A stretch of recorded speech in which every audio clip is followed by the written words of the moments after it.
Hello guys, എല്ലാവർക്കും പുതിയൊരു വീഡിയോയിലേക്ക് വീണ്ടും സ്വാഗതം. അപ്പോൾ ഇന്നത്തെ വീഡിയോയിൽ നമ്മൾ ചർച്ച ചെയ്യാൻ പോകുന്നത് കേരള ബ്ലാസ്റ്റേഴ്സിൻ്റെ സൂപ്പർ കപ്പ് പ്രതീക്ഷകളെ കുറിച്ചാണ്. അപ്പോൾ നാളെ ബ്ലാസ്റ്റേഴ്സിൻ്റെ ആദ്യ സൂപ്പർ കപ്പ് മത്സരം കളിക്കാൻ ഇറങ്ങാൻ പോവാണ്. രാജസ്ഥാൻ യുണൈറ്റഡ് ആണ് ബ്ലാസ്റ്റേഴ്സിൻ്റെ എതിരാളികളായിട്ട് നാളെ വരുന്നത് എന്നൊക്കെ എല്ലാവർക്കും അറിയാവുന്നതാണ്. രാജസ്ഥാന് പുറമെ എല്ലാവർക്കും അറിയാം നമ്മുടെ ഗ്രൂപ്പിലുള്ള മറ്റുള്ള രണ്ട് ടീമുകൾ ISL നിന്നുള്ള മുംബൈ സിറ്റിയും അതുപോലെ തന്നെ ഹൈദരാബാദ് പേര് മാറി എത്തുന്ന സ്പോർട്ടിംഗ് ക്ലബ് ഡൽഹിയുമാണ്. എന്തായാലും എല്ലാ ബ്ലാസ്റ്റേഴ്സ് ആരാധകരെയും സംബന്ധിച്ച് വളരെ പ്രതീക്ഷയോടെ തന്നെയാണ് ഈ ഒരു സൂപ്പർ കപ്പിനെ കാണുന്നത്. നല്ല രീതിയിൽ ഒരുങ്ങാനുള്ള ഒരു ടൈം ലഭിച്ചിട്ടുണ്ട്. അതുപോലെ തന്നെ ഒരു ഫുൾ സ്ക്വാഡായിട്ട് നല്ലൊരു പ്രീ സീസൺ കിട്ടിയിട്ടുണ്ട്.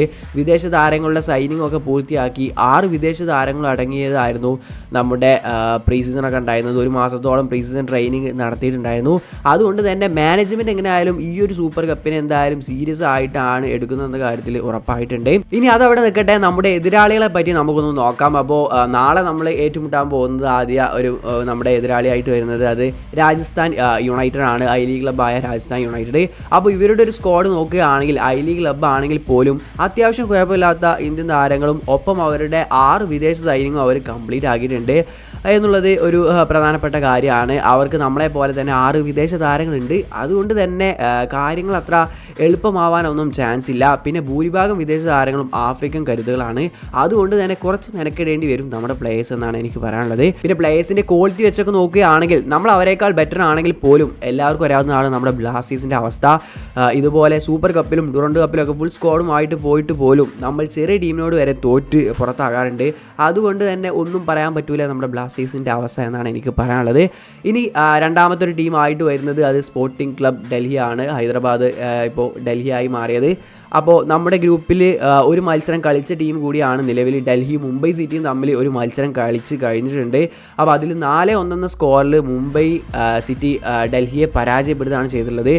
അവർക്ക് അവരുടെ നിലവിലെ ഒരു സ്ക്വാഡും കാര്യങ്ങളൊക്കെ പോവുകയാണെങ്കിൽ അവർക്ക് കുറേ പ്രശ്നങ്ങളും കാര്യങ്ങളൊക്കെ ഉണ്ട്. അതുപോലെ വിദേശ താരങ്ങളാണെങ്കിൽ 2 താരങ്ങളായിട്ട് അവർ സൈൻ ചെയ്തിട്ടുള്ളൂ. അപ്പോൾ ഇവർ അത്രയ്ക്ക് റിസ്ക് ഉണ്ടാവില്ല എന്നാണ് പ്രതീക്ഷിക്കുന്നത്. അറിയില്ല, നമുക്കെതിരെ വരുമ്പോൾ എല്ലാ ടീമും നല്ലപോലെ കളിക്കണം. നമ്മുടെ ടീം ഒരു ഊളക്കളിയൊക്കെ ഇടയ്ക്ക് കളിക്കാറുണ്ട്. അപ്പോൾ അങ്ങനെയൊന്നും ഉണ്ടായിട്ടില്ലെങ്കിൽ നമുക്ക് കുഴപ്പമില്ലാത്തൊരു ഓപ്പോണൻ്റ് ആണ് ഡൽഹി, നമുക്ക് വിജയിക്കാൻ സാധിക്കുമെന്നാണ് പ്രതീക്ഷിക്കുന്നത്.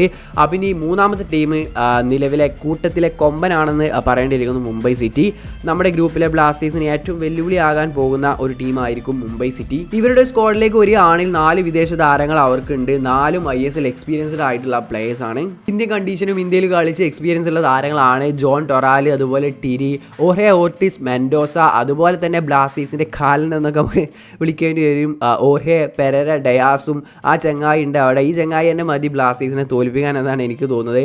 എപ്പോഴൊക്കെ ബ്ലാസ്റ്റേഴ്സിനായിട്ട് കളി വന്നിട്ടുണ്ടോ അപ്പോഴൊക്കെ പെരേര നമുക്കിട്ട് പണി തരാറുണ്ട്.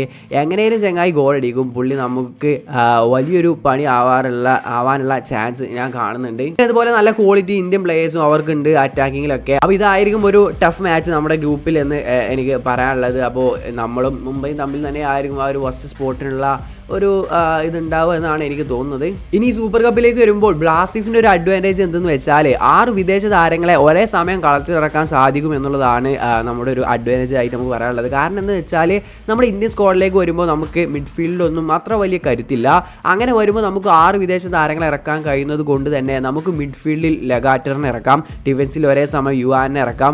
അതുപോലെ അറ്റാക്കിങ്ങിലൊക്കെ വരുമ്പോൾ നമ്മുടെ 4 വിദേശ താരങ്ങളെയും ഒരേ സമയം ഇറക്കാൻ സാധിക്കും എന്നുള്ളത് വലിയൊരു അഡ്വാൻറ്റേജ് ആണ് ബ്ലാസ്റ്റേഴ്സിന് സംബന്ധിച്ച്. അതൊരു വലിയ അഡ്വാൻറ്റേജ് ആയിട്ട് ബ്ലാസ്റ്റേഴ്സിന് എടുക്കാൻ സാധിക്കും. പിന്നെ നമ്മളിപ്പോൾ പുതുതായിട്ട് സൈൻ ചെയ്ത എല്ലാ വിദേശ താരങ്ങളും നല്ല ക്വാളിറ്റിയുള്ള നല്ല വിദേശ താരങ്ങളെ തന്നെയാണ് നമ്മൾ എത്തിച്ചിട്ടുള്ളത്. പിന്നെ അതിലുമുള്ള ഒരു പ്രശ്നം എന്തെന്ന് വെച്ചാൽ ഇവരൊക്കെ ആദ്യമായിട്ടാണ് ഇന്ത്യയിൽ കളിക്കാൻ പോകുന്നത്. അപ്പോൾ അവരൊക്കെ എങ്ങനെ പെർഫോം ചെയ്യും എന്നുള്ളത് ഒരു ചോദ്യചിഹ്നമാണ്. പിന്നെ കോച്ചിൻ്റെ ടാക്ടിക്സുമായി എങ്ങനെ ഇവർ ഇണങ്ങിച്ചേരും, കറ്റാലയുടെ കളിശൈലികൾ ഫലം കാണുമോ, അങ്ങനെ കുറേ കാര്യങ്ങൾ മറുവശത്ത് നോക്കുമുണ്ട്. എന്നിരുന്നാലും നിലവിൽ നല്ലൊരു സ്ക്വാഡുണ്ട് നമുക്ക്. അതുപോലെ നല്ലൊരു പ്രീ സീസൺ ലഭിച്ചിട്ടുണ്ട്. ഒരു ഫ്രണ്ട്ലി മാച്ച് കളിക്കാൻ സാധിച്ചിട്ടുണ്ട്.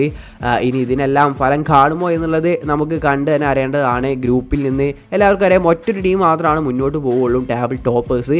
അതുകൊണ്ട് തന്നെ കാര്യങ്ങൾ വളരെ ടഫാണ്. എന്തായാലും എല്ലാം മറികടന്ന് നമ്മുടെ ടീമിന് നല്ലൊരു റിസൾട്ട് തന്നെ ഈ ഒരു സൂപ്പർ കപ്പിൽ ഉണ്ടാക്കാൻ സാധിക്കുമെന്ന് നമുക്ക് പ്രതീക്ഷിക്കാം. എന്താണ് നിങ്ങളുടെ അഭിപ്രായം? എന്തായാലും കമൻറ്റ് ആയിട്ട് രേഖപ്പെടുത്തുക. അപ്പോൾ വീഡിയോ അവസാനിക്കുകയാണ്. നെക്സ്റ്റ് വീഡിയോയിലൂടെ വീണ്ടും കാണാം. അതുവരേക്കും ബൈ.